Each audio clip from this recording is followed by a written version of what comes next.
Hoy hablaremos acerca de la metacognición.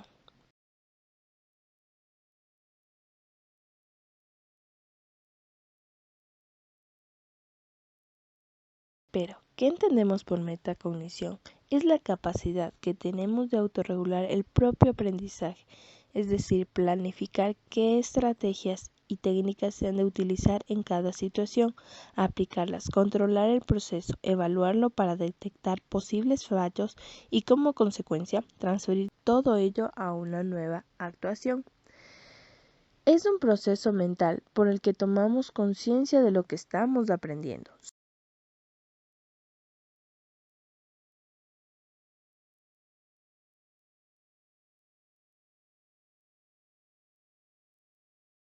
Son mecanismos intelectuales de la persona por medio de los cuales puede controlar y autorregular su propio funcionamiento intelectual.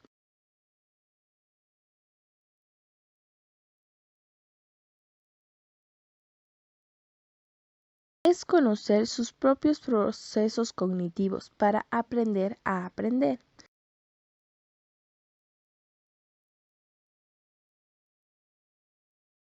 Según Fabel, la metacognición es una herramienta de amplia aplicación que puede extenderse a los demás dominios de conocimientos.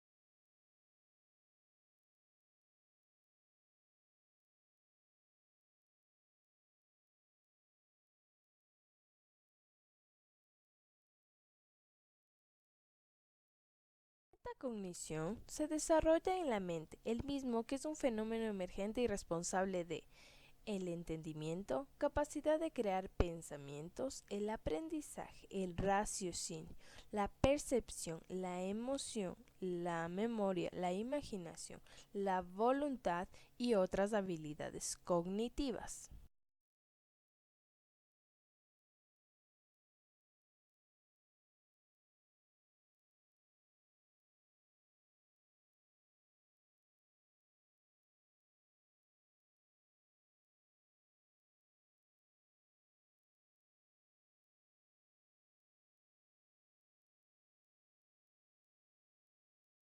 En la metacognición tenemos dos dimensiones. La primera es el conocimiento sobre la propia cognición, es decir, tomar conciencia del funcionamiento de nuestra manera de aprender y comprender los factores que explican que los resultados de una actividad sean positivos o negativos. Por otro lado, tenemos la regulación y control de las actividades que el estudiante realiza durante su aprendizaje, esto es, la planificación de las actividades cognitivas, el control del proceso intelectual y la evaluación de los resultados.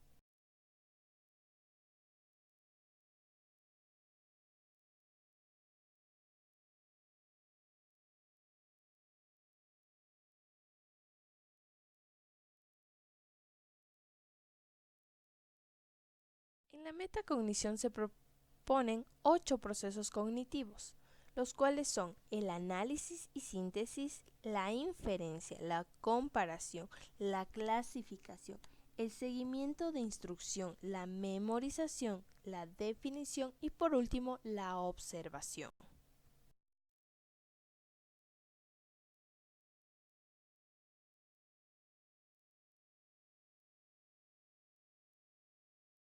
También existen subprocesos, que es la meta-atención, la cual dice que la conciencia es centrada en captar los estímulos, esto es, buscar las tácticas para aprender algo mejor. Tenemos de igual manera la metamemoria, que es hacer conciencia de lo conocido y de lo desconocido, identificar lo que no se sabe y buscar la forma de captarlo.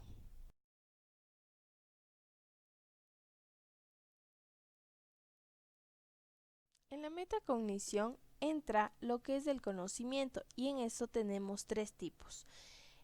El conocimiento declarativo, que es un tipo de conocimiento que hace referencia a la información basada en hechos. Es un conjunto de información que será almacenada solamente como preposiciones. Por otro lado, tenemos el procedimental, que hace referencia a cómo hacer las cosas, es poner en práctica lo que se adquiera mediante el conocimiento declarativo. Y por último, el conocimiento condicional. Es el conocimiento utilizado para saber cuándo y por qué deberíamos utilizar la información que tenemos debido a los conocimientos anteriores. Aquí presentamos la escalera de la metacognición mediante una imagen, que es el uso tácito, uso consciente, uso estratégico y uso reflexivo. El uso tácito es de los inconscientes de estar usando un tipo de pensamiento. En el uso consciente es pensar en nuestro pensamiento de forma limitada para clasificar y etiquetar. En el uso estratégico pensamos en el pensamiento para dirigirlo. Y en el uso reflexivo se examina y reinventa la forma en que uno piensa.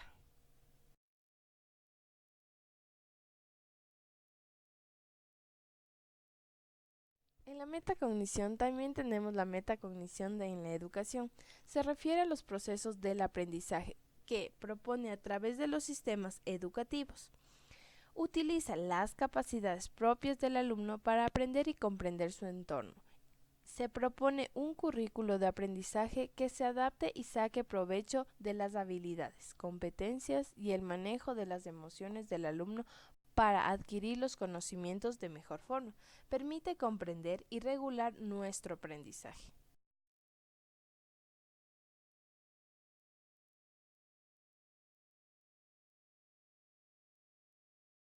En la metacognición de la educación nos ayudamos con la metacomprensión, que es conocer su propia comprensión y los procesos para desarrollarla. También con la metaescritura, que es conocer cómo te expresas al escribir. Una gran pregunta que nos hacemos es ¿cómo me comunico por escrito? Y por último, tenemos la metalectura, que es saber cómo sintetizar.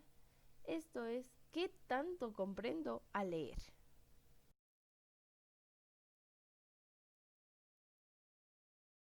También nos ayudaremos de la atención y en esta tenemos tres. La atención sostenida, que es el tipo de atención que se basa en todo un proceso psicológico. Esta implica el estado de vigilancia y alerta. También tenemos la atención dividida, que es la habilidad para hacer eficientemente más de una tarea simultáneamente. Y la atención selectiva, que es una especie de filtro de la información sensorial que comúnmente denominamos concentración.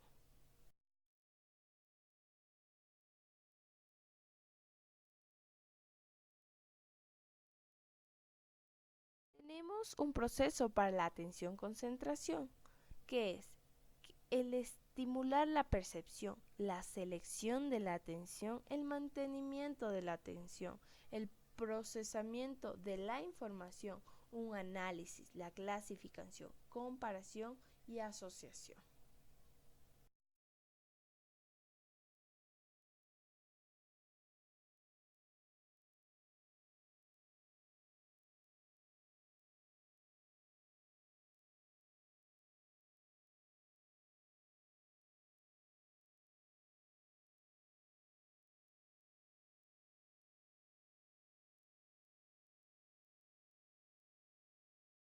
Existen anuladores de la atención, que es asignar connotación negativa a la materia de estudio, estudiar con demasiados estímulos presentes en el ambiente, realizar múltiples tareas a la vez, asignar responsabilidad de mi rendimiento a factores externos como puede ser el profesor, la metodología y tipos de evaluaciones.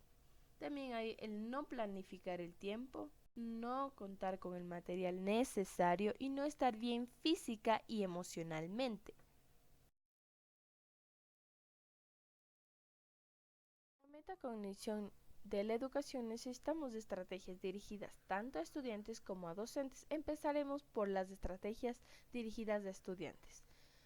Primero está la enseñanza recíproca, que está basada en lo que los alumnos recíprocamente se enseñan.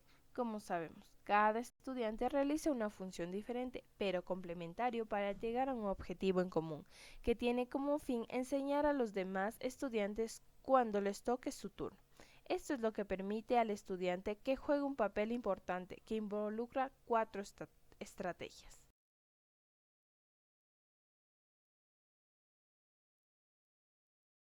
Primera es la formulación de predicciones. Esto ocurre cuando los y las estudiantes anticipan de lo que el autor hablará del texto, con el único fin de que todo sea más exitoso, y los y las estudiantes deben impulsar los conocimientos previos que ya saben acerca del tema. Segundo, el planteamiento de preguntas sobre el texto. Está caracterizado por la identificación de la información más importante del texto por parte de los y las estudiantes.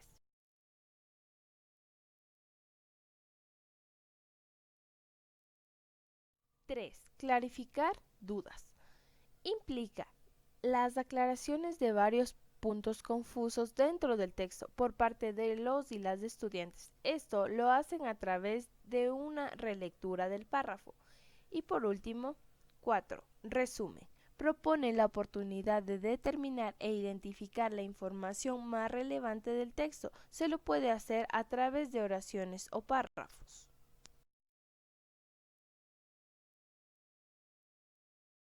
Ahora hablaremos de las estrategias dirigidas a los docentes. La atención selectiva se determina por necesitar una atención activa y selectiva de un texto en sí, haciendo a un lado estímulos internos tanto como externos que puedan distraer, lo cual supone de autocontrol y la autorregulación de lo que es la atención.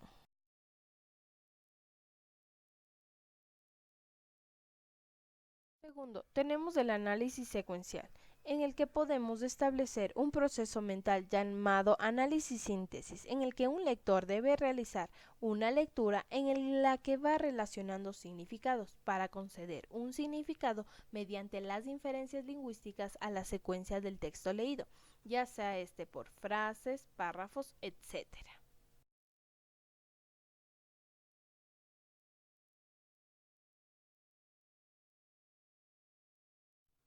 3. La síntesis, que es un proceso que debe ser interactivo y se lo caracteriza por resumir, atribuir y recapitular los conceptos a definidas unidades lingüísticas, permitiendo una comprensión coherente y con un significado del texto.